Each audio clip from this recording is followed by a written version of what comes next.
सर्वात प्रथम या ठिकाणी मी व्यक्तिशः माझ्या वतीने व्यासपीठावरती उपस्थित असलेल्या सर्वांच्या वतीने आणि समोर बसलेल्या सर्व लोकशाहीतल्या राजांच्या वतीने आदरणीय छत्रपती शिवाजी महाराजांना, आदरणीय राजश्री शाहू महाराजांना, आदरणीय डॉक्टर बाबासाहेब आंबेडकरांना आणि आदरणीय महात्मा ज्योतिबा फुलेंना विनम्र अभिवादन करतो।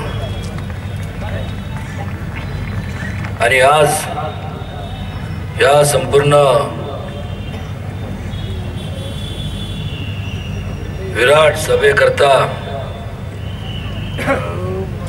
नव्हे तर पुन्हा एकदा या देशामध्ये लोकशाही प्रस्थापित करण्याकरता एक चळवळ उभी करण्याकरता आज या ठिकाणी उपस्थित असलेले आदरणीय पवार साहेब,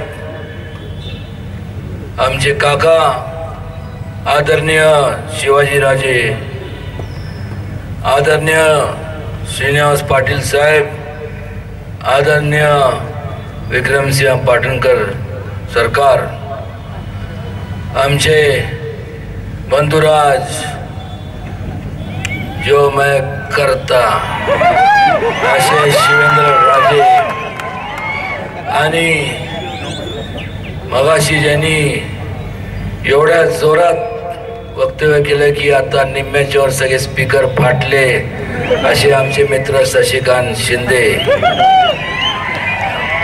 त्याचबरोबर आमचे मित्र आमदार बाळासाहेब पाटील, आमदार मकरंद पाटील, आमदार आनंदराव पाटील नाना, डॉक्टर राजेंद्र गवई साहेब, माझे मित्र माजी आमदार प्रभाकर घारगे, भावी आमदार सतीश पाटणकर, माझे मित्र सुनील माने, वसंतराव जी वाम मानकुंबरे, धैर्यशील कदम, मित्र रमेश पाटील, उपस्थित सर्व आजी माजी जिल्हा परिषद सदस्य, उपस्थित आजी माजी सर्व पंचायत समिती सदस्य, आजी माजी सर्व नगरसेवक, उपस्थित सर्व ज्येष्ठ श्रेष्ठ वडीलधारी मंडळी, माता भगिनी, माझ्या तरुण मित्रांनो आणि लोकशाहीतल्या आपण सर्व राजांनो आणि खास करून माझ्या समोर उपस्थित असलेले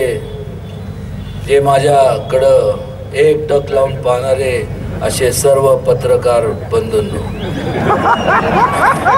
सातारा जिल्हा, या सातारा जिल्ह्याने एक केवळ फक्त महाराष्ट्राला दिशा दिली नाही तर सातारा जिल्ह्याने संपूर्ण देशाला दिशा देण्याचं काम केलं। अनेक चळवळी या भूमीत जन्माला आल्या, स्वातंत्र्याची चळवळ असेल, पत्री सरकार असेल, सत्यशोधक चळवळ असेल, स्त्रियांच्या शिक्षणाची चळवळ असेल, ग्रंथ महोत्सवाची चळवळ असेल, अनेक चळवळी या भूमीत जन्माला आल्या की माझे अनेक पक्षांमध्ये अनेक मित्रमंडळी आहेत, सगळ्यांचेच आहेत, पण ते मित्र हे मित्राचे म्हणजे फक्त मित्र आहेत। माहित आहे माझे पॉप्युलॅरिटी किती आहे, माहित आहे ना, हो का नाही? काल सभा होती चंद्रकांतजी पाटलांची 6:30 वाजता ओगलेवाडीत, 7:30 वाजता त्यानंतर दिवाकर रावतेंची, या राज्याचे मुख्यमंत्री यांची सभा परवा झाली होती। कुठं झाली होती? गोरेगाव। त्यांचं प्रेम दोघांवर जास्त आहे, एक शशिकांत शिंदे आणि दुसरे उदयनराजे. नेहमीप्रमाणे आदरयुक्त उद्गार काढले. मी त्यांचा ऋणी आहे. धन्यवाद. ठिकाणी आपल्याला पाहायला मिळतात ते उदयनराजेने केले नाही. बरोबर आहे. एक क्षणभर विचार करा. बरोबर आहे. ते काम आम्ही केले कारण की त्या आम्ही सत्तेत आहोत. करत असतो, भांडत असतो आणि जोपर्यंत काम मार्गी लावत नाही तोपर्यंत पाठपुरावा सोडत नाही. असा पैकी लोकप्रतिनिधीपैकी मी आहे आणि म्हणून तुम्हाला काम करावी लागले. थोडस त्यांना जरा मला थोडस तयार करेल. प्रशासकीय मान्यतेसाठी पाठवावी लागते. जोपर्यंत टेक्निकल सँक्शन मिळत नाही तोपर्यंत कामाला सुरुवात होत नाही. तोपर्यंत तुम्ही लगेच म्हणाल की तुम्ही तुमचं म्हणजे तोपर्यंत निवडणुका लागल्या आणि निवडणुकीच्या काळामध्ये काय झालं तर काय सांगू. मन की बात. लोक तुम्ही सगळे लोकशाहीतले राजे सगळे भारावून गेला म्हणून जे बस आता आम्हाला मत जास्त नको तरी तुम्ही देत गेला. घ्या घ्या घ्या. पूर्वी माहिती ना घरी आता तर सगळीकडं रेडीमेड मिळतात. पूर्वी चकलीचा साचा असायचा. साचा हा आठवत आहे ना का नाही. हो का नाही. पीठ घालायचंय ते म्हणतात ते बस झालं. तुम्ही तरी म्हणताय घ्या. खाल्लं पडतंय तरी घ्या. अपचन होतंय तरी घ्या. तुमच्या नशिबी काय आलं. या मन की बातच्या माध्यमातून या लोकांनी तुमचे मन जिंकले तर खरे पण त्याच्या मागचा हेतू तुम्हाला कळाला नाही. जिंकले काय आणि त्यामुळं द्या भरपूर आश्वासन.